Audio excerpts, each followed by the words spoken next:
ಎಲ್ಲರಿಗೂ ನಮಸ್ಕಾರ. ಇಂದಿನ ನಮ್ಮ ವಿಷಯ 10ನೇ ತರಗತಿ ಭಾಗ 1ರ ಗಣಿತ ಪಠ್ಯಪುಸ್ತಕದ ಪಾಠ ಅಧ್ಯಾಯ 1 ವಾಸ್ತವ ಸಂಖ್ಯೆಗಳು. ಈ ಪಾಠದಲ್ಲಿನ ಕೆಲವೊಂದಿಷ್ಟು ಲೆಕ್ಕಗಳನ್ನು ಬಿಡಿಸೋಣ. ಮುನ್ನವಾಗಿ ಈ ಪಾಠದಲ್ಲಿ ಇಂಪಾರ್ಟೆಂಟ್ ಪ್ರಶ್ನೆಯಾದಂತಹ ಅಂಕಗಣಿತದ ಮೂಲ ಪ್ರಮೇಯ, ಇದು 2025-26ರ ವಾರ್ಷಿಕ ಪರೀಕ್ಷೆಯಲ್ಲಿ ಬಿದ್ದಿರ್ತಕ್ಕಂಥ ಕ್ವಶನು. ಅಂಕಗಣಿತದ ಮೂಲ ಪ್ರಮೇಯವನ್ನು ನಿರೂಪಿಸಿ ಅಂತ ಇತ್ತು.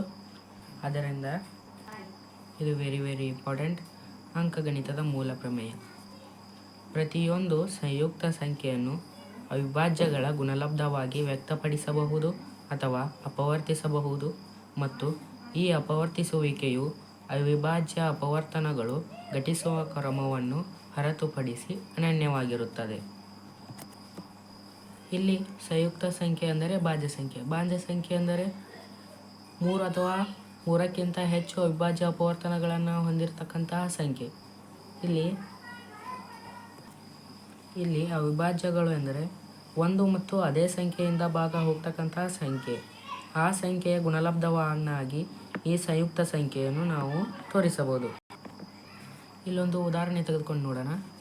ಈಗ 12 ಎಂಬುದು ಒಂದು ಸಂಯುಕ್ತ ಸಂಖ್ಯೆ. ಇದು 3 ಮತ್ತು 3ಕ್ಕಿಂತ ಹೆಚ್ಚು ಅಪವರ್ತನಗಳನ್ನು ಹೊಂದೈತಿ. ಈಗ ಅವಿಭಾಜ್ಯ ಸಂಖ್ಯೆಗಳ್ಯಾವುವು? 2, 3, 5, 7, 11, 13, 17 ಮತ್ತು ಇತ್ಯಾದಿ. ಇವು ಒಂದು ಮತ್ತು ಅದೇ ಸಂಖ್ಯೆಯಿಂದ ಮಾತ್ರ ಭಾಗ ಹೋಗ್ತವೆ. ಅಂಥ ಸಂಖ್ಯೆಗಳನ್ನು ಬಳಸಿಕೊಂಡು ಈ ಲೆಕ್ಕವನ್ನು ಬಿಡಿಸಬಹುದು. ಈಗ ನೋಡಿ, ಇಲ್ಲಿ ನಾನು 12 ಎಂಬ ಒಂದು ಸಂಯುಕ್ತ ಸಂಖ್ಯೆಯನ್ನು ತೆಗೆದುಕೊಂಡೇನೆ. ಈಗ ಅವಿಭಾಜ್ಯ ಅಪವರ್ತನಗಳಾಗಿ ಮೊದಲು 2 ತೆಗೆದುಕೊಳ್ಳೋಣ. 2 ಆಗಲಿ. ಈಗ ಇದು 2 3. ಈಗ ನೆಕ್ಸ್ಟು 3 ಎಂಬ ಅವಿಭಾಜ್ಯ ಅಪವರ್ತನಗಳನ್ನು ತೆಗೆದುಕೊಳ್ಳೋಣ. 3, 1. ಇಲ್ಲಿಗೆ ಈ ಲೆಕ್ಕ ಮುಗೀತು. ಇದರ 12ರ ಅಪವರ್ತನಗಳನ್ನಾಗಿ 2 ಇಂಟು 2 ಇಂಟು 3 ತೋರಿಸ್ಬೋದು. 12 2 ಇಂಟು 2 ನಾವು 2 ಸ್ಕ್ವೇರ್ ಅಂತ ಬರಿಬೋದು, ಇಂಟು 3. ಈಗ ಇಲ್ಲಿ 2 ಮತ್ತು 3 ಅವು ಅವಿಭಾಜ್ಯ ಸಂಖ್ಯೆಗಳು. ಅದರ ಗುಣಲಬ್ಧವನ್ನಾಗಿ ಇಲ್ಲಿ ನಾವು ತೋರಿಸಿದ್ದಾಯ್ತಲ್ಲ. ಆದ್ದರಿಂದ ಈ ಪ್ರಮೇಯ ಇಷ್ಟೇ: ಯಾವುದೇ ಒಂದು ಸಂಯುಕ್ತ ಸಂಖ್ಯೆಯನ್ನು ಅದರ ಅವಿಭಾಜ್ಯ ಅಪವರ್ತನಗಳ ಗುಣಲಬ್ಧವನ್ನಾಗಿ ವ್ಯಕ್ತಪಡಿಸಬಹುದು. ಈಗ ನಾವು ಅಭ್ಯಾಸದ ಲೆಕ್ಕವನ್ನು ಬಿಡಿಸೋಣ. ಇಲ್ಲಿದೆ ನೋಡಿ, ಅಭ್ಯಾಸ 1.1. ಈ ಮೇಲೆ ನಾವು ನೋಡಿದ ಪ್ರಮೇಯದ ಥರನೇ ಈ ಲೆಕ್ಕವನ್ನು ಬಿಡಿಸಬೇಕು. ಇಲ್ಲಿದೆ ನೋಡಿ ಪ್ರಶ್ನೆ: ಕೆಳಗಿನ ಪ್ರತಿ ಸಂಖ್ಯೆಯನ್ನು ಅದರ ಅವಿಭಾಜ್ಯ ಅಪವರ್ತನಗಳ ಗುಣಲಬ್ಧವಾಗಿ ವ್ಯಕ್ತಪಡಿಸಿ. ಮೊದಲನೇದಾಗಿ 140. ಆಗಲೇ ನಾವು ಬಿಡಿಸಿದ್ವಲ್ಲ, ಅದೇ ಥರ ಬಿಡಿಸ್ಬೇಕು. ಈಗ ಇಲ್ಲಿ ನೋಡಿ, 140 ಅನ್ನು ಮೊದಲನೇದಾಗಿ ಅವಿಭಾಜ್ಯ ಅಪವರ್ತನವಾಗಿ ಸಣ್ಣವಿದ್ದಾಗ ಮೊದಲನೇದಾಗಿ ನಾವು ಸಣ್ಣದಾದ ಅವಿಭಾಜ್ಯ ಅಪವರ್ತನವನ್ನು ತೆಗೆದುಕೊಳ್ಬೇಕು. ಮೊದಲನೇದಾಗಿ ಸಣ್ಣ ಅವಿಭಾಜ್ಯ ಸಂಖ್ಯೆ ಅಂದರೆ 2. ಇದು 2ರಿಂದ ಭಾಗ ಹೋಗುತ್ತೆ. 2 7, 2 0 0. ಮತ್ತೆ ಇದು 2ರಿಂದ ಭಾಗ ಹೋಗುತ್ತೆ. 2 3, 1 ಉಳಿತು, 10 10, 2 5. ಈಗ ಇದು 2ರಿಂದ ಭಾಗ ಹೋಗಲ್ಲ. ಇದು ಇವಾಗ 5ರಿಂದ ಭಾಗ ಹೋಗುತ್ತೆ. 5 5 7. ಈ 7 ಒಂದು ಅವಿಭಾಜ್ಯ ಸಂಖ್ಯೆ. ಇದು 1 ಮತ್ತು ಅದೇ ಸಂಖ್ಯೆಯಿಂದ ಭಾಗ ಹೋಗುತ್ತೆ. ಆದ್ದರಿಂದ 7 ಒಂದಲೆ. ಈಗ ನಾವು ಇದರ ಅವಿಭಾಜ್ಯ ಅಪವರ್ತನಗಳನ್ನು ಇಲ್ಲಿ ಬರ್ಕೊಳ್ಳೋಣ.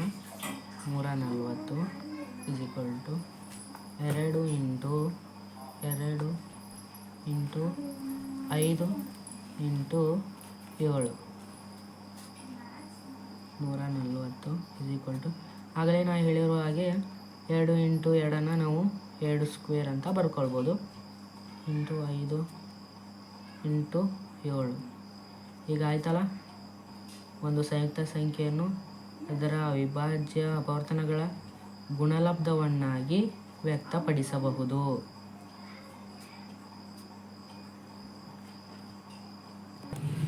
ಇದೇ ರೀತಿ ಈಗ ಮುಂದಿನ ಸಂಖ್ಯೆಯನ್ನು ಅವಿಭಾಜ್ಯ ಅಪವರ್ತನಗಳ ಗುಣಲಬ್ಧವಾಗಿ ತೋರಿಸೋಣ. ಈಗ ಮುಂದಿನ ಸಂಖ್ಯೆ 156 ಇದೆ.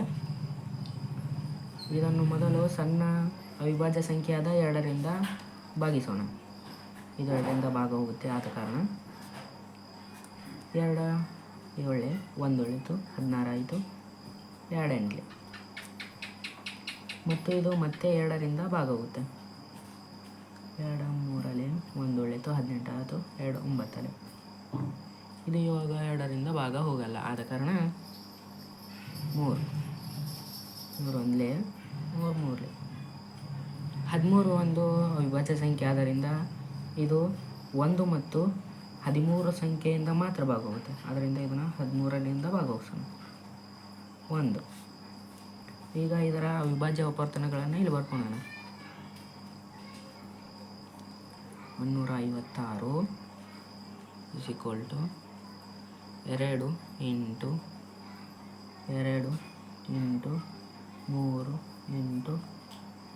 13 156.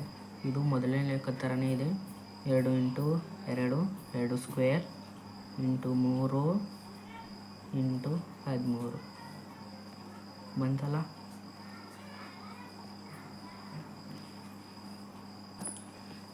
ಈ ಪಾಠದಲ್ಲಿ ನಾನು ಹೇಳಿರುವ ವಿಷಯದಲ್ಲಿ ಏನಾದರೂ ದೋಷ ಕಂಡು ಬಂದಲ್ಲಿ ನೀವು ಕಾಮೆಂಟ್ ಮೂಲಕ ತಿಳಿಸಬಹುದು. ಧನ್ಯವಾದಗಳು.